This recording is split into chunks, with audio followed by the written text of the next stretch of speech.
Namaskar and welcome to Indian Diplomacy, show on India's national broadcaster Doordarshan about Indian foreign policy, India's international relations, and how India is proactively shaping a better world order. Viewers, this is a special episode focused on the extraordinary achievements of India's G20 presidency and its continuing legacy. And to discuss this, I have a very special and honored guest joining me in the studio, none other than India's G20 Sherpa and one of the leading voices and actors in public policy and public administration in India for many decades, Mr. Amitabh Kant. Amitabh Kant ji is the author of this important book. It's a blow-by-blow account of India's G20 presidency, how India scaled Mount G20. I strongly recommend this to you viewers because our discussion today is based on themes of this book. Amitabh ji, welcome to Indian Diplomacy. Great pleasure being here. Amitabh ji, one thing that struck me when reading the book is you spoke about a profound ideological shift that our presidency sought to bring about in the international community. So, highly divided world with lots of tensions and camps and rivalries, wars breaking out all around, and we had the presidency in 2023. You spoke about how Prime Minister Narendra Modi and our entire team were tasked with the difficult job of bringing about unity and sense of shared purpose. And you spoke about how we worked to try and create a non-zero sum outcome and mentality among these 20 leading economies of the world. So I'd like you, if you can start by talking about how much this appeal to universalism and to shared values worked and why you think it worked despite the fact that it was a politically very fraught moment. You know, when we took over the presidency of G20, there were very many complexities. It was the post-COVID era. Vast segment of population had fallen below the poverty line in the world. Many people had lost their jobs. There was a crisis of climate action. Only 12% of the SDGs were on track. And there was a huge challenge of food, fuel, and fertilizer across the world.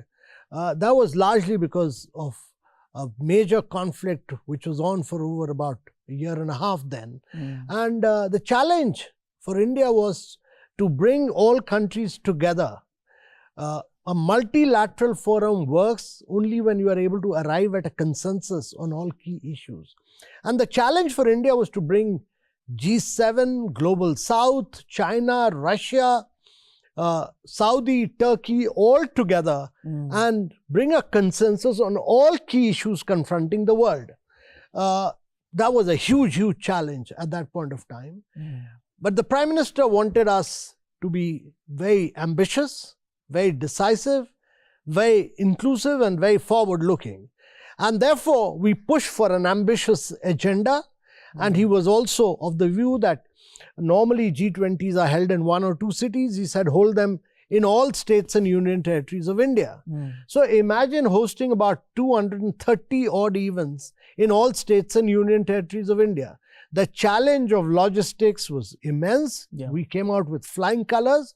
And the most important thing is that we were able to bring everyone together on key issues of balanced, sustainable, inclusive growth, on accelerating the implementation of sustainable development goals, on transforming the multilateral reform system, the digital public infrastructure, which was very critical, on a green development pact for the world, and also women-led development, which was a key perspective of India, to bring everybody together on all these key issues. India is the only country which has been able to achieve success on close to 112 outcomes in 88 different paragraphs. This extent of consensus on a very ambitious and inclusive agenda has never before been achieved. And particularly so because India was able to convert G20 into G21 and make it more inclusive by including African Union as a very integral member of the G20 movement. Talking of African Union and the developmental agenda, now your book often refers to a very skewed international order that's been loaded against the global south, and yet we managed to bring their concerns to the center stage, parallel to the G20, as soon as our presidency began, we also created the Voice of the Global South, another consultative mechanism for those who are not members of G20, but whose voices and interests must be brought to the table. So that aspect, I would request you to speak a little bit about that, because we were Voice of the Global South, and at one point in the book you say that we could not afford to let all these least developed countries down, because they were looking up to India to provide them leadership, because until then hardly anyone had cared, and G20 itself had gotten a reputation of being a power block of the very rich, which is G7, and the emerging powers, which are the remaining 12 or 13 countries. So what about the less developed and the weakest? And that element was part of our strategy from the beginning. Please talk a little bit about why we took on that role, that mantle of taking the Voice of the Global South to the G20. So first and foremost, it's very important to understand that this year, 3/4 of the global growth is being driven by the Global South. For the next 3 decades, according to IMF, 70 to 75% of the growth will come from the Global South. And this will happen because the demographics in Asia and in Africa are young. The population in America, Europe and Japan is aging. So if these countries are going to grow, then you need international institutions which are tailored for their requirement, particularly the flow of the finance. When the institutions were constituted, the multilateral institutions were constituted post-World War II, there was no crisis of sustainable development goals, nor was there a crisis of climate action. And therefore, it's very important that we are able to speak the voice of the Global South. We are able to see that these countries are not the ones who have occupied carbon space. 84% of the carbon space has been occupied by the developed part of the world. When the opportunity for development comes to the Global South, they are being told that you circumscribe your development strategy because of climate action. Can you believe that in the global debt scenario, there are 42 countries who pay more on interest than they spend on health? And there are 23 countries who spend more on interest than what they spend on education. As percentage of GDP. Percentage of GDP. So these countries, if they have to grow, prosper, then you need a different world order. You need financial institutions to support their growth and development. Both the IMF and World Bank are not shaped for this reality. They are not shaped to raise private resources to make them flow to the Global South. And therefore, India took up the leadership position. India spoke the voice of the Global South because for the first time, developing countries had the power to hold the pen. So far, the agenda of the world was being written by the developed world. This was the first opportunity for India to write a completely new, creative, constructive, and a positive agenda using the power of its pen. And that's what we did. We spoke the voice of the Global South. And the Prime Minister was clearly, because of his stature and standing, said that we must work together with the Global South. And therefore, we held several meetings of the Voice of Global South, bringing all these leaders together.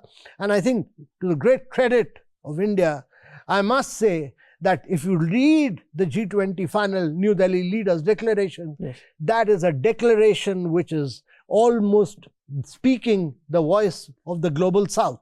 And that is what India did. It became the voice of the Global South.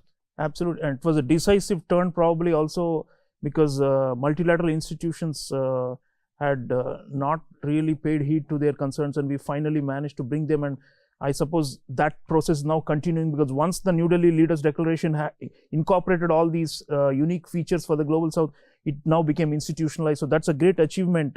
Amitabh, the other interesting set of characters in your book, apart from the Global South, the poorest countries, are the emerging market economies.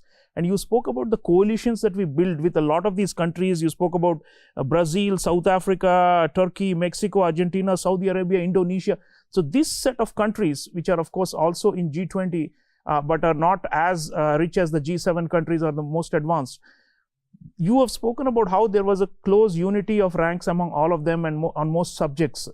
And this coalition was also instrumental in breaking the log jams you have shown in the book at different points. So let's talk a bit about these countries, which are all in the emerging market category. And why did we find such common ground with all of them? And why? One was, of course, the Troika, which, of course, we know the Brazil, Indonesia, South Africa, they're all in a line. And so they were part of Troikas. But otherwise, why did we find common ground with these countries in particular?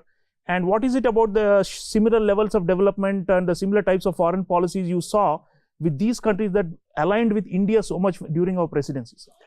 We could achieve success. We could achieve consensus because we were able to bring Brazil, South Africa, Saudi, Turkey, Argentina, Mexico, all together. They argued for us.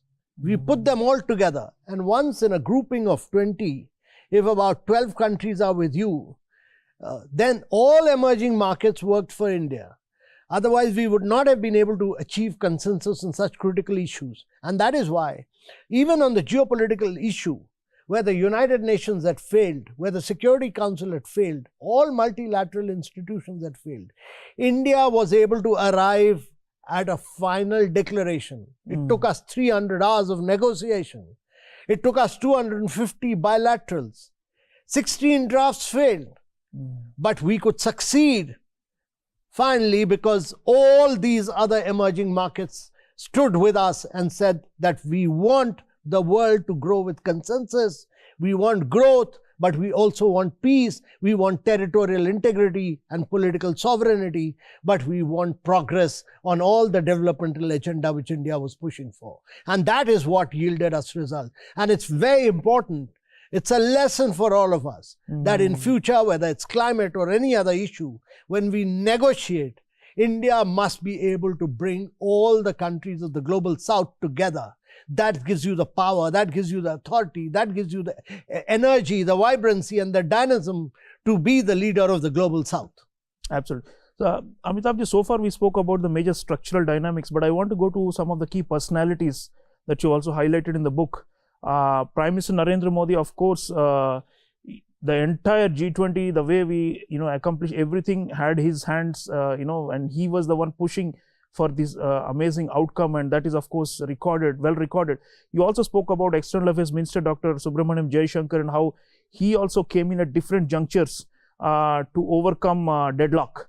And you spoke about many instances with many countries with whom they were directly on the line at critical moments, and that helped to overcome the stasis. So let's talk a bit about the role of our leaders in how they shaped the G20, and especially in these critical junctures and moments when all hope would have been lost because people were tired out from endless negotiation with no fruit. But then ultimately they were able to talk to their peers, their presidents, prime ministers, monarchs, their counterparts and foreign ministers, and make it happen.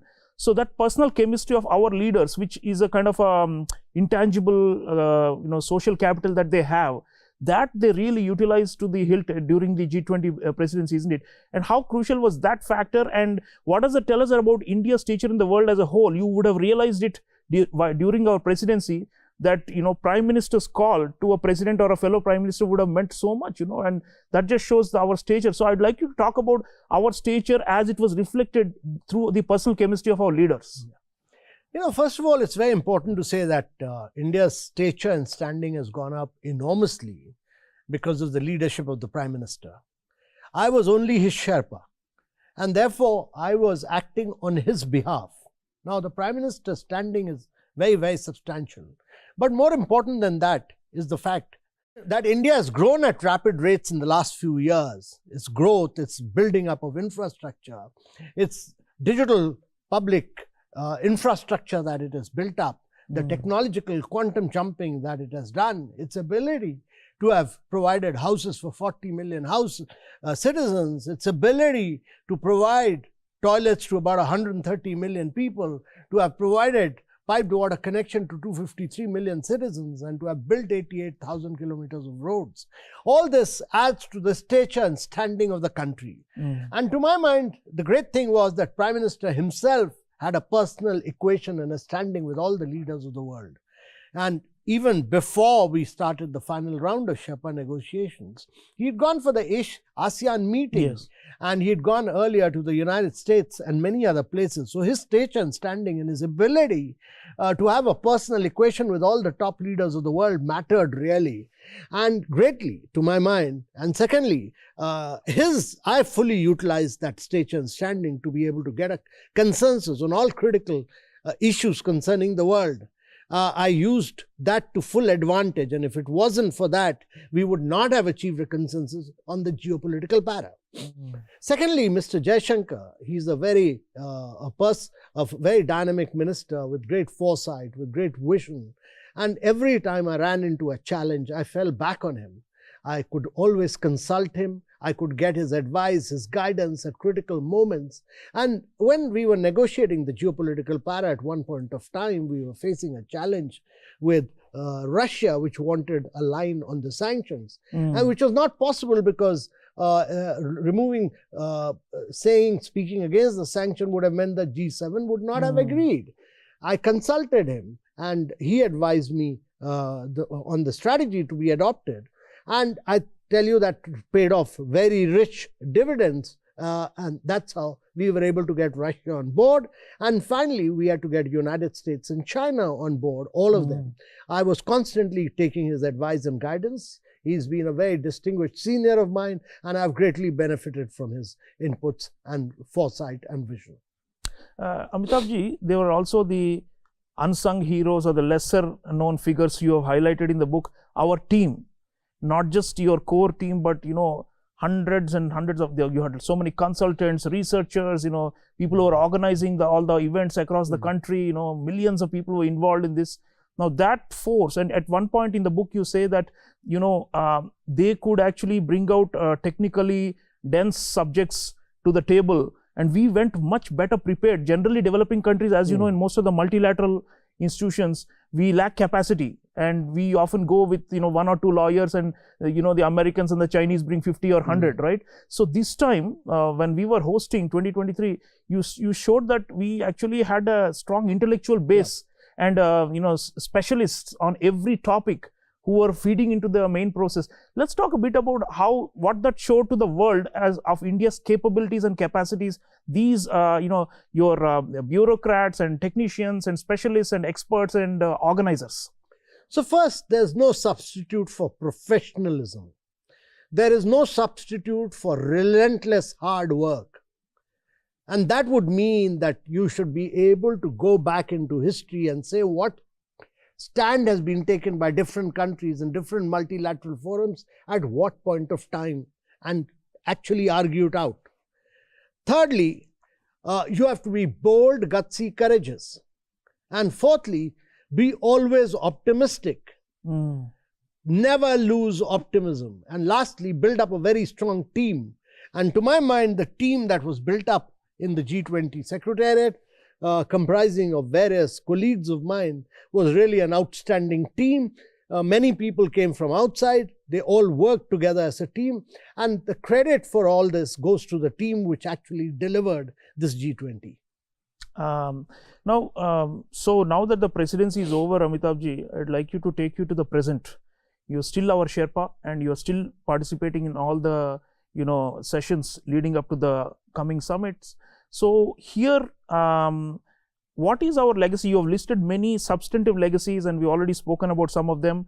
I would like you to also speak a little bit generally about what is our legacy in terms of providing direction and overall leadership to the successive presidencies, the ones that followed us, and what you are seeing right now. I mean, for example, 2025, to what extent is the shadow of the New Delhi Leaders Declaration and the work that we did in 2023 still reflecting in the outcomes and the processes that are undergoing right now and into the future? Because ultimately, it was not just a one-off event, right? What we did was meant to be to have many carry forwards. So at present and into the future, how is Indian leadership still relevant? I mean, because people would want to know, okay, we hosted the summit and it was a very grand affair and the whole country awoke. But now what? I mean, after the presidency, how are we showing leadership? So first and foremost, let me say that during our presidency, the definition and the framework of the digital public infrastructure was accepted by the world, that this is the model to grow. This is the model to take forward. And therefore, today, we are working with almost 30 countries on taking the digital public infrastructure to the rest of the global south. That's important. Number two, we redefined women-led development.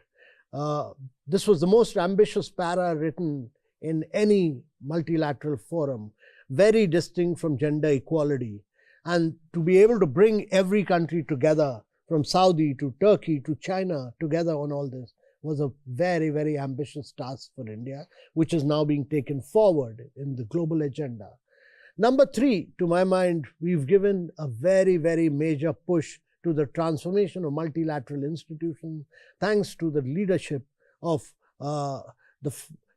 we had a report written by Mr. N.K. Singh and Larry Summer, which defined the requirement of finance for the global south, which is about roughly $3 trillion a year.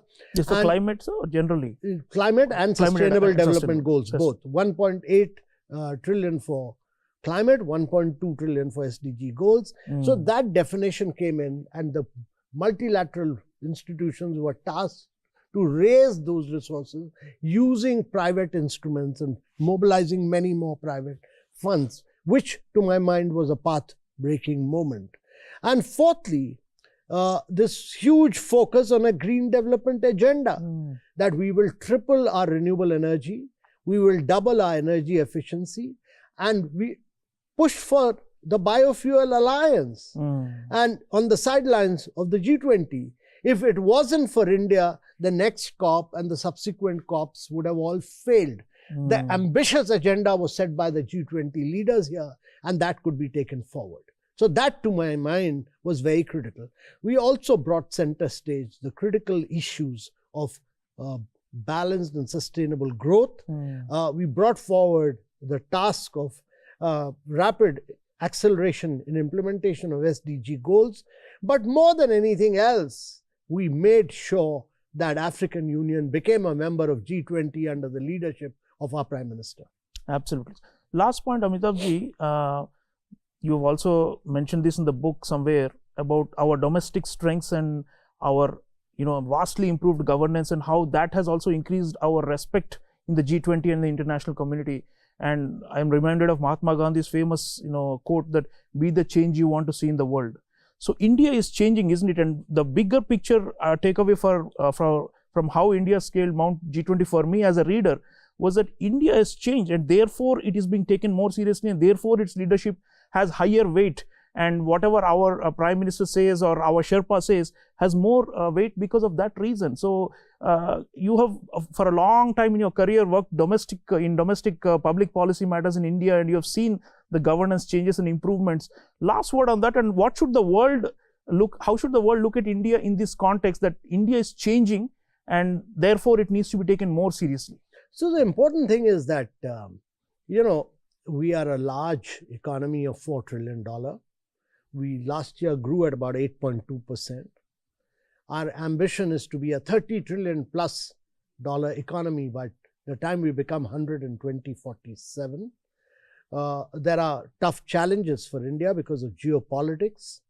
There is a breakdown of global supply chains.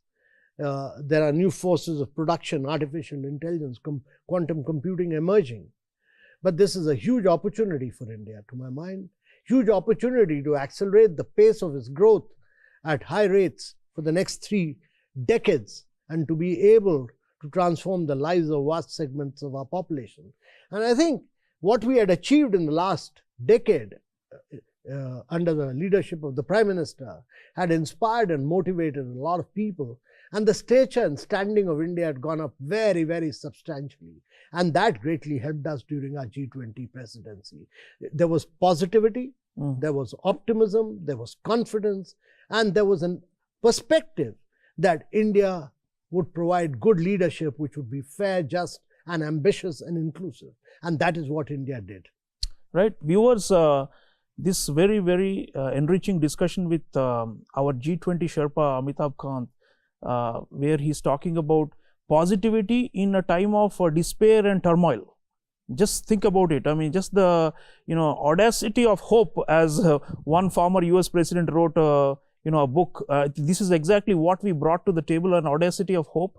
And more importantly, we had the strategy as well as the gravitas as a rising power that everybody wants to be on our side. And I think we used our strategic partnerships, our personal chemistry of our leaders, and of course our knowledge base and our specialists and expertise. All these came together to create a very successful G20 presidency, whose ripple effects are still being felt. And the story is not over. What Amitabh Kant is saying is that the carry forward of the things that we did, the miracles that we achieved, is still resonating in the global governance corridors, and that's how India has made a mark for itself as a leader. We are so proud of Amitabh Kant's achievements, and we wish that his G20 stewardship continues. As Sherpa, thank you so much, Amitabh ji, for sharing valuable insights. Thank you. Greatly appreciate it.